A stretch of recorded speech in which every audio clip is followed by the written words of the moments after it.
Okay, now that we have the sausage ground and mixed, next we're going to stuff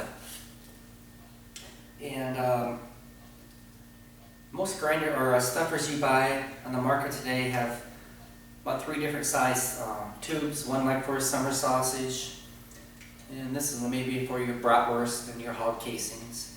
And your smaller one, of course, would be like for your beef deer sticks, and also today's collagen casings. You just stick that through the nut. Basically, put it on there.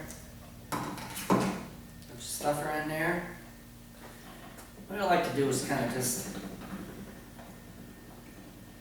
you can kind of see the meat coming through. Now these collagen casings do not need to be soaked in water. Just go ahead and put them right directly on the stuffing pan. See how they kind of unravel like that? What I'll do is I'll fill it up as much as I can get on there. Just take a knife and cut. Okay. And kind of push it there so it's not all binding. Then I just take that front piece and just kind of bend it back.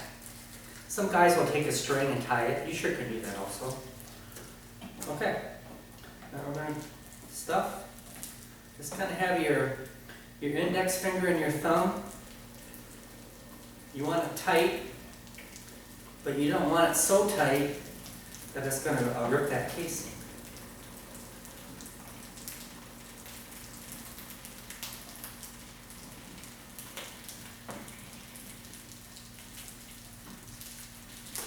And once you do it a couple times, sure you might bust, when you're first time doing it, you might bust a few casings, but that's alright. Okay, then you know you're coming to the end. And what I do is I just give it about a 1 turn backwards, and that relieves the pressure. So there's your Southern style.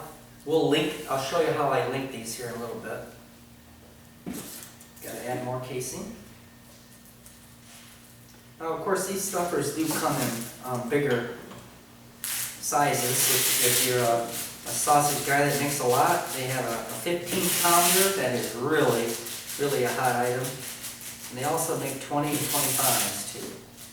But for me, when I make 15, 20 pounds at a time, the 5-pounder just does great. Okay, kind of push that up so it doesn't get, again, just kind of bend that back a little bit until you get your first meat. Just let her go.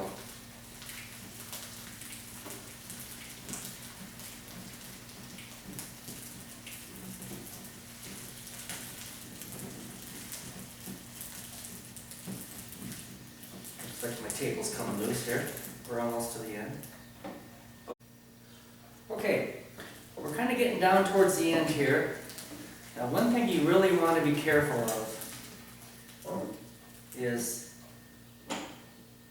I get a lot of calls, or not a lot, but calls, people will bust their gears. And sometimes what happens is, okay, you're on the bottom, you got to kind of know where your bottom is. You can kind of tell, and what happens, they kind of, they just keep on cranking. So, when you know you're getting close to the bottom, just when you can feel it, just back off.